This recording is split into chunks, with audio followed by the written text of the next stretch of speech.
Assalamualaikum warahmatullahi wabarakatuh. Selamat bertemu kembali dalam Smart Teen Talk bersama saya Lily. Pernah nggak sih Anda merasa diremehkan, seolah-olah potensi Anda itu nggak dianggap sama sekali? Nah, kali ini kita akan bongkar sebuah kerangka kerja psikologis yang sangat kuat untuk mengubah racun keraguan itu menjadi bensin, sebuah kekuatan pendorong yang luar biasa. Nah, ini dia pertanyaan kuncinya.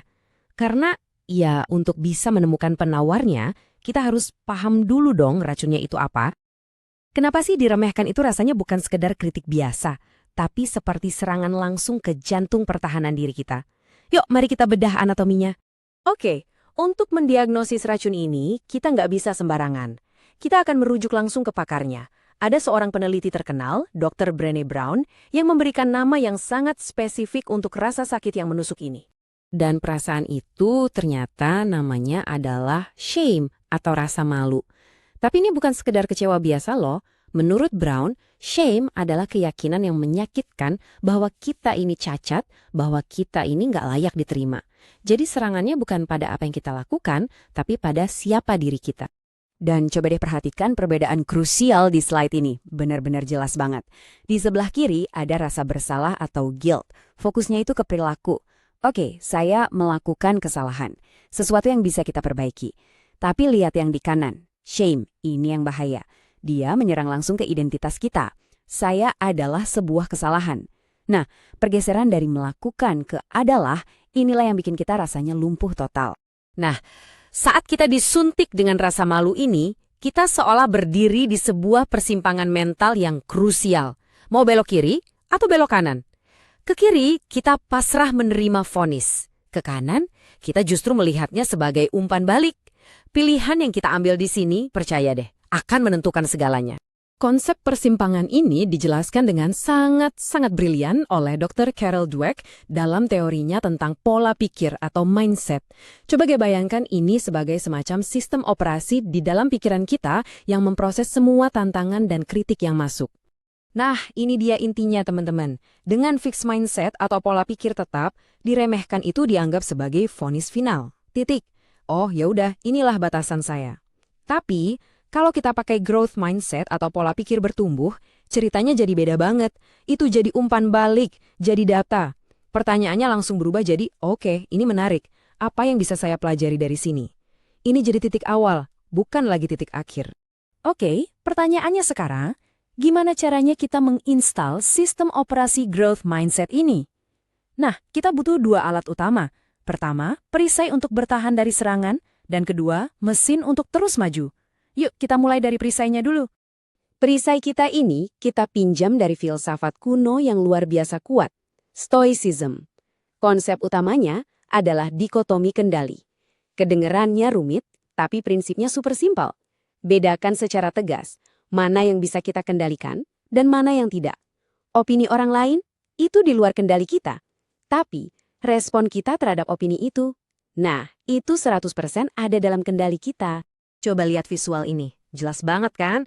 Semua yang ada di luar lingkaran itu, opini mereka, label yang mereka kasih, keraguan mereka, anggap aja itu semua noise, gangguan. Energi kita seharusnya nggak ke sana. Fokuskan semua energi Anda ke dalam lingkaran. Apa tindakan Anda, apa respons Anda, apa usaha yang akan Anda lakukan. Disitulah letak kekuatan sejati Anda. Oke, perisai sudah siap. Sekarang kita butuh mesin penggeraknya. Dan mesin ini, menurut penelitian mendalam dari Dr. Angela Duckworth, punya nama GRET. Atau kalau kita terjemahkan, mungkin semacam mental baja. Dan ternyata, inilah faktor kunci yang membedakan orang-orang yang benar-benar berhasil dalam jangka panjang. Formulanya, seperti yang Anda lihat, kelihatannya simpel ya. Grit itu adalah gairah jangka panjang ditambah kegigihan.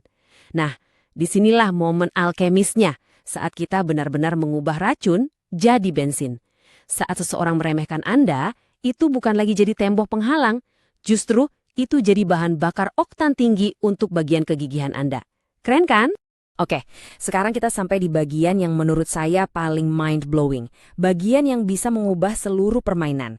Bagaimana kalau ternyata diremehkan itu bukan kelemahan, tapi justru sebuah keuntungan strategis yang tersembunyi? Mari kita bedah apa yang disebut keuntungan underdog. Malcolm Gladwell dalam bukunya yang fenomenal David and Goliath nunjukin kalau kita ini sering banget salah kaprah soal apa itu kekuatan. Semua orang kan pasti jagoin Goliath, si raksasa yang perkasa. Tapi ternyata justru David, si anak kecil yang dianggap remeh, si underdog yang punya keuntungan-keuntungan tak terduga. Terus apa aja sih keuntungannya? Banyak. Pertama, ekspektasi orang lain itu rendah. Jadi Anda punya ruang yang luas banget buat bereksperimen, bahkan buat gagal sekalipun, tanpa jadi sorotan. Kedua, karena Anda nggak dianggap sebagai ancaman, Anda bisa bekerja dengan tenang di bawah radar. Dan yang ketiga, ini yang paling penting, keterbatasan yang Anda miliki justru memaksa Anda untuk jadi super kreatif dan inovatif. Sebuah kekuatan yang seringkali nggak dimiliki oleh mereka yang sudah nyaman di puncak. Jadi, mulai sekarang, setiap kali Anda merasa diremehkan, coba deh lakukan mental reframe ini. Langsung katakan dalam hati, oke, terima kasih, Anda baru saja memberi saya keuntungan David. Dengan satu kalimat itu, Anda langsung mengubah hinaan menjadi aset. Keraguan mereka jadi senjata rahasia Anda. Oke, teori-teorinya keren banget kan? Tapi ini semua nggak akan ada artinya kalau nggak dipraktekkan. Sekarang, gimana caranya kita menyatukan semua konsep ini menjadi sebuah kerangka aksi yang konkret dan bisa langsung dijalankan? Nah, inilah proses 4 langkahnya. Resep untuk mengubah racun jadi bensin. Langkah pertama, fokus. Pakai perisai stoik Anda. Akui emosinya, tapi langsung alihkan energi ke tindakan.